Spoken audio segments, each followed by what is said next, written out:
So Portalian and myself invested in Reabold in 2019 when they just concluded a significant raise for the company for West Newton and Danube. It was 24 million, and that kind of piqued our interest.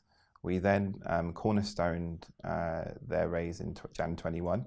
In addition to that, then we funded the £500,000 into Corallian to further invest into the Victory gas field, which then led on to being sold to Shell for 30 million. There was some history around the valuation of what it should have been sold at, and we did a requisition last year around what we felt should have happened. We failed in that requisition, but what did come to light in that requisition was that there were two CEOs. They earned 758,000 between them. They invested using the portfolio approach in various different oil and gas opportunities, and not many of them, apart from that investment that we made in Victory, returned any sort of monetary value or any kind of significant increase in value for shareholders. And the reason why I'm here today to do a second requisition, and what I found quite astounding, is there was a lot of support for them last year because they promised certain things for West Newton and for the existing assets, which hasn't materialised. They also promised something with regards to shareholder communication, which hasn't materialised. Yet there's still two CEOs on the company. They're still, in 2021, they paid themselves 758,000 with a bonus. This year, there's two CEOs with similar wages, but the shareholder return, and someone that owns 200 million shares in Reabold and is a suffering shareholder, hasn't been there. What in fact has happened is the share price dropped from when we first invested at 0.55 to then when we did the requisition last year to being at 0.2 of a pence. And just before we started the process of our new requisition, the price was 0.085 with nearly a 9 million market cap, which is equivalent to the money expected for Shell. So how has the current management and the current board done anything to justify the wages that they're taking? And in addition to that, what really, really upset me as a key shareholder of Reabold was they have this portfolio approach. There's two CEOs, there's a board in place, but from the meeting I had on the 11th of October with Sachin to discuss Reabold, and this is before I even decided for a requisition, in that meeting I asked for that meeting to be minuted. First, we asked if the meeting could be recorded, which Reabold declined. Then we agreed on minuting that meeting, which Reabold had Strand Hansen there to minute that meeting. In that meeting, I said to him, why is it that that this Daybreak offer, there's two offers for Daybreak that were refused? And I quote, he turned around and said, I was unaware that there was an offer made for Daybreak. That offer would have been equivalent to the value that was invested into Daybreak, meaning that the 9 million market cap that we had currently or around that time would have substantially increased and all shareholders would have benefited. So when I said to Sachin, why is it that you weren't aware of this offer, or these two offers that were made to him, his response was that he was shocked, he wasn't aware, and then we had a call with Jim from Daybreak consequently, and he kind of made some points on that. But what that shows is you have two CEOs and you have a bloated management team with bloated wages, but how are they adding any value for shareholders when they don't even know, which is what their job is, to know what's happening with their portfolio, when they didn't even know an offer was made? When a question was asked, they said, oh, we've got a board representative. Well, if you've got a board representative and they're paying you, why is it that you're not aware of it? And that's what led for me to do the second requisition. And what surprises me as well is that the Shell money is expected to come in. I'm not sure if it is or it isn't going to come in, but potentially it will. And they've already committed to this gas field with Colle Santo, which we have questions about, and what sort of due diligence is in place, especially if you aren't aware of what's happening with your existing portfolio. How can you then further invest and commit liabilities for the company when it seems from the meeting that we had and from the response that he presented to me that he doesn't know what's happening with his existing portfolio. I invested into Reabold with my investors, and I'm sure many other people did, and I know from seeing most of the share register last year, they invested into Reabold because of West Newton. West Newton was the shining light for the UK. It was meant to provide energy security. The gas field is, one of the biggest gas players in Europe. So why is it that they're now diversifying that portfolio into Italy and into other assets when they have this portfolio that they've invested 10.3 million of physical cash into already before post Colasanto, yet they aren't using the value potentially available in West Newton? I'm now going to introduce you to Andrea, who has significant experience in the oil and gas field, is one of the most credible people I've met in the industry, and he will kind of go through a bit more detail about why he's involved in this process.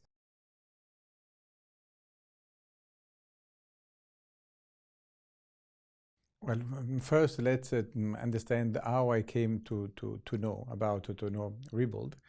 We were at that time looking very much for an American acquisition, and so through various intermediaries, we acquainted with this company in Texas, in Houston, called Daybreak. And Daybreak was a company certainly needing some investors and some new management, and so we met. And I had a very mixed feeling about the company, but as always, if a company is perfect, it's not worth to buy it because it will be too expensive. I made an offer that was quite generous and would have permitted to Reabold to preserve the original investment that the company had made in Daybreak. Despite that, the reaction of Reabold to my comments about the problems that I raised, the flaws that I discovered, was pretty dismissing. And then the offer was rejected. I thought that was just a negotiating sort of tactics, and we increased slightly our offer. But the offer was again rejected by the management of Daybreak. What I found extraordinary is that Daybreak is portrayed as an American functioning company in the Reabold website. And instead, the company has stopped since months, already for 2 quarters, to be a proper SEC filing entity, which is extremely bad. And filing quarterly is a very orderly structure of SEC functioning companies, but it's not so difficult. It's just to make some form of accounting, basic accounting, and then reporting what the company does, which in the case of Daybreak would have been simply plain vanilla, producing the few barrels per day. And instead, they were not even able to make these basic SEC filings. So that raised to me, first of all, the question why the owner cannot obtain and command his management to do the duties under the American law. Second, why such investment is left going adrift for mysterious reason. And third, why the shares of Reabold that comes from a conversion of Reabold California into Daybreak ordinary shares are instead restricted, at least for the last filing that we have been able to see in the public domain. So after 1 year from this transaction, to have still restricted shares, which means not able to vote, means that Reabold is the owner, but is not really a full empowered owner. So that struck me as an incredible thing, especially as my queries and my reach to the Reabold one only I had the opportunity to meet of the CEO was quite dismissing. So that is the first case. The second case is more near to my continuous knowledge in the last 12 years, which is the Italian hydrocarbons law, having bought a property, which has been one of the best deal we did, because we bought at that time 11 properties for a negative consideration of more than £2 million, which was paid by the vendor, which wanted to exit Italy. Colasanto is portrayed in the various press releases as a property that is in the verge of starting production. This is very surprising because in Italy, normally something before being in production required a variety of steps, and none of these steps have been achieved successfully by Collesanto owner, which is LN Energy. The regulatory aspect of this transaction is extremely confused. They declare in a press release that an instrument called long production test has been achieved, when instead in the public documents that in Italy are public of the various bureaucratic entities, this application for a long production test has been refused, has been turned down.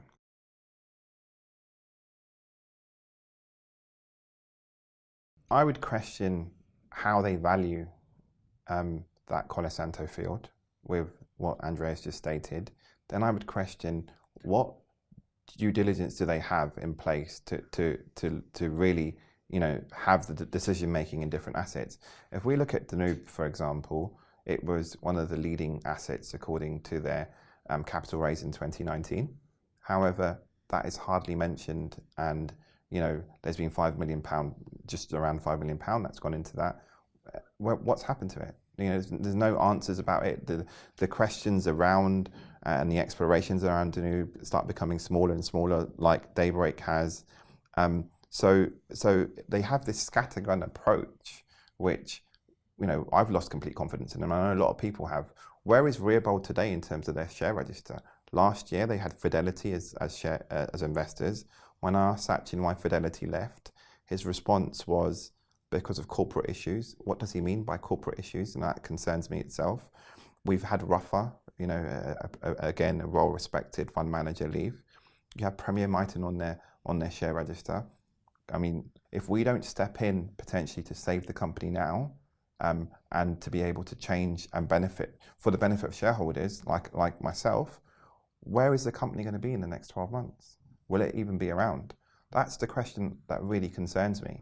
And I think with the money coming in from Shell, it gives us a very good opportunity to be able to have a good plan for assets, which you'll hear about shortly, the existing assets, and be able to drive shareholder return for the benefit of shareholders, not just to sit there and use it as a potential piggy bank and pay ourselves substantial wages every year.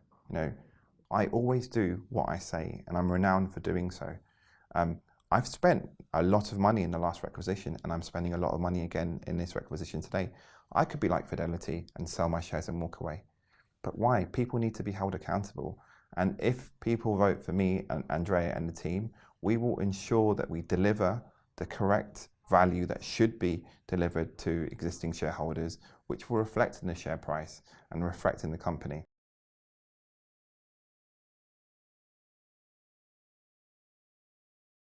What we know is that there is a clear nonsensical declaration about the stage of the procedures. It's saying that the Abruzzo region has promised to be soon in production, that we are near to development ready property, when we should remember that the Regione Abruzzo is an authority that has the ability to stop certain activities if he's pleased with. And so then the real granting authority in Italy is the ministry called MASE, Ministry of Ambiente and Sicurezza Energetica, so environmental and energy security. This is an authority which has not yet even started a process in this field. So with the time span that is famous for Italian governmental step, the idea that we are speaking about still the phase, the regional phase, which is precedent to the central Rome governmental phase, shows how much the representation that has made the board are nonsensical. So I think that will require, if me and Kamran drive this company, a complete re-examination of how and why we came to such a situation where we are paying good pound, and we are paying as well a lot of time and attention of the investors or the shareholders for something that seems a dream. There are other aspects that we have to consider. Reabold has agreed in certain phases, as I said, in various phases this acquisition has been deployed from the 5th of May till last Friday to pay sometimes cash and shares. And then these shares, they were supposed to be sold as consideration to LN Energy. Instead, we found them, these shares, already transferred to the owner, individual person of LN Energy Limited, London, and they appear in the register not in the name of LN Energy, but in the name of this individual.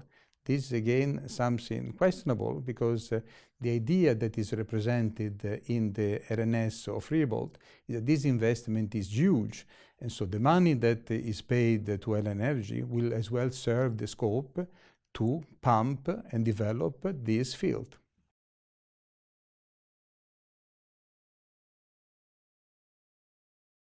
So firstly, we would reduce executive pay. There is no need to have two CEOs, and I really question the reason behind that and what they really provide in terms of value.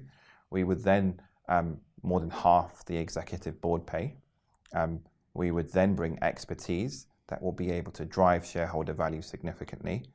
And thirdly, what we would then do is ensure that the money that's coming in from Shell, 3 million, is returned via dividend back to shareholders.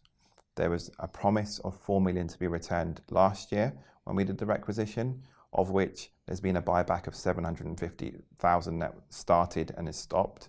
And then there was stock issued to Sattar and Stephen, equivalent to 750,000 stock options issued to Sattar and Stephen. So, where has the shareholder benefited from this? I'm going to pass over to Andrea, who has a bit more detail on how he would be the CEO and run the business and talk about the existing assets.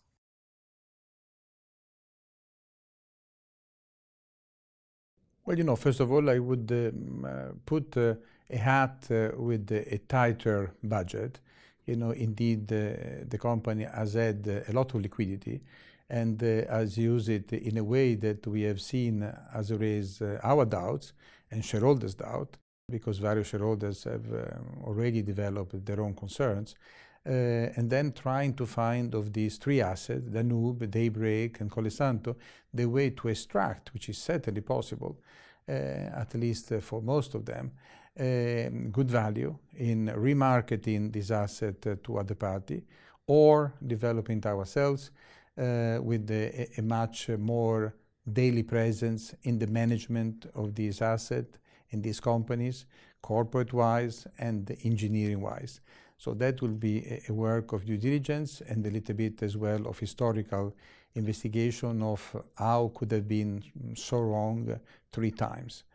And then after that, of course, the most important thing is to use the liquidity that is still there to drill West Newton.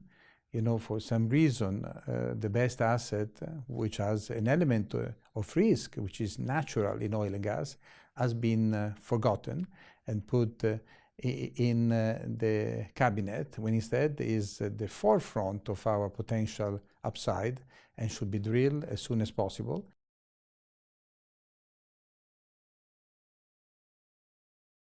The shareholders should vote for us, me, Andrea, and the requisition team, because we have the right level of expertise.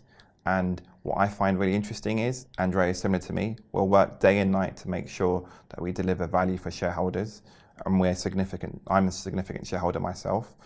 We will also ensure that we do what we say. We will clearly communicate with shareholders and ensure that they're fully aware of how we're operating. And I honestly believe that we can bring Reabold to the point where it can be one of the leading oil and gas companies within the sector. It just needs to have a safe pair of hands and people that have interests of shareholders at heart.